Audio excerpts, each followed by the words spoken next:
Week 4, day 3. I felt like my sleep last night wasn't the greatest. Woke up a couple times during the night, and I don't know if it was just stress of work or maybe because my calories are starting to get slightly low. I'm hovering just a little bit above 2,400 calories, which is probably right around like what my maintenance would be. My maintenance is probably somewhere between 24 to 2,600 calories.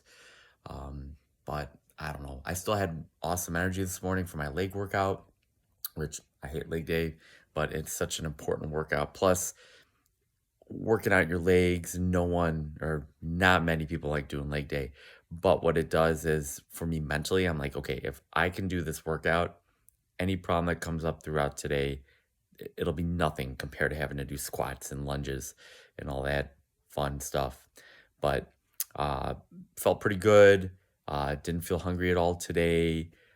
Just being super consistent with my meals, my workouts. And I'm looking forward to getting my DEXA scan this Saturday, just to get some real concrete definition on what my current body fat percentage is, what my lean tissue is, fat mass, all that stuff. DEXA scans are great for seeing all that. I do have a N body scale that I weigh myself on every day. Compared to the DEXA scan, it's a couple pounds off and a few body fat percentage points off. But it does give me somewhat of a reference. But the most accurate thing to do is to get that DEXA scan.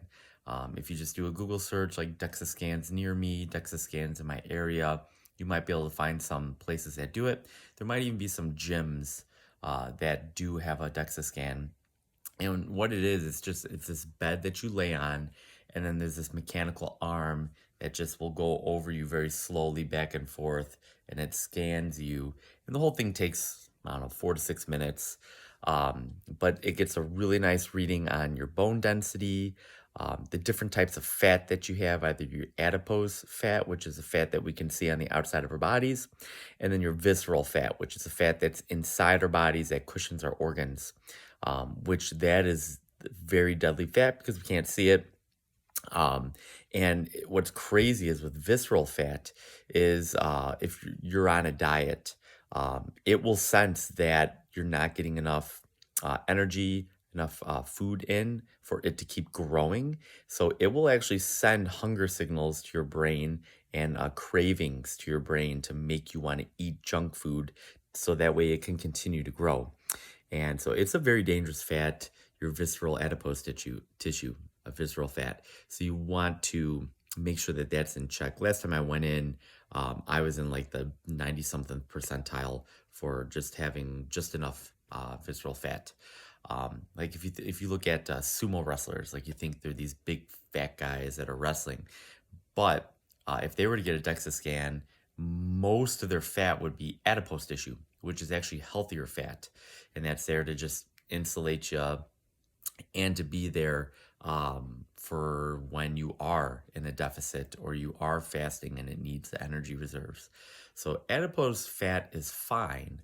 The visceral fat, that's the fat to be worried about. So I'll get that done in the DEXA scan. It'll show me that. It'll show me my lean tissue mass. And then it's going to also show me my body fat percentage.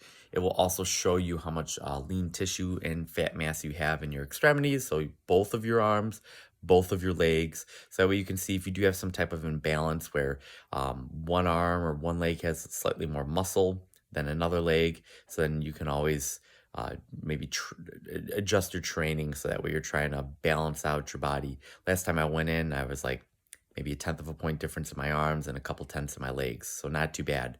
Um, you can always eat and drink breakfast or lunch or dinner before you get a DEXA scan. Uh, if you are a low carb person or a keto person or a carnivore, no carb, uh, you may have some variance in your lean tissue just because of your muscle glycogen. If it's depleted, like if you go directly after a workout, it could show maybe less lean mass just because the muscle tissue hasn't repaired glycogen.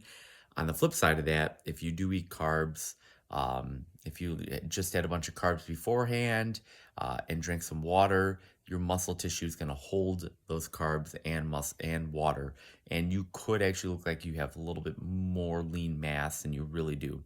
So that's the only variance in that regard. But other than that, it's a great marker to see how your fitness program is doing if you're looking to build muscle, how your nutrition is going as far as if you want to build muscle or lose weight.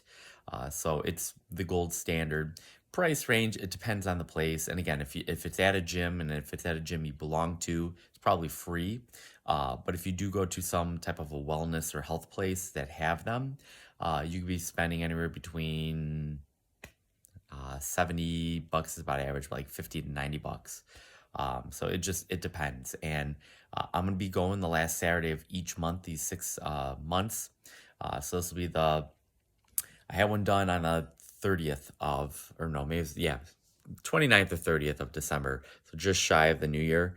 So this will be my first one of 2024 and the first one into this prep. So I'm eager to see and report back to you guys kind of what I noticed with it. So if you're interested in just all the metrics of your body with lean tissue, fat mass, a visceral fat, getting a DEXA scan is truly one of the best things you can do to really see those numbers.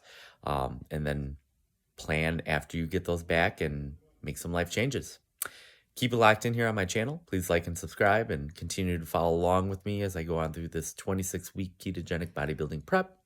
And if you have any questions about anything health, nutrition, fitness, biohacking, put it down in the comments below and I'd be more than happy to talk about it in one of my upcoming videos. So I'll see you guys tomorrow.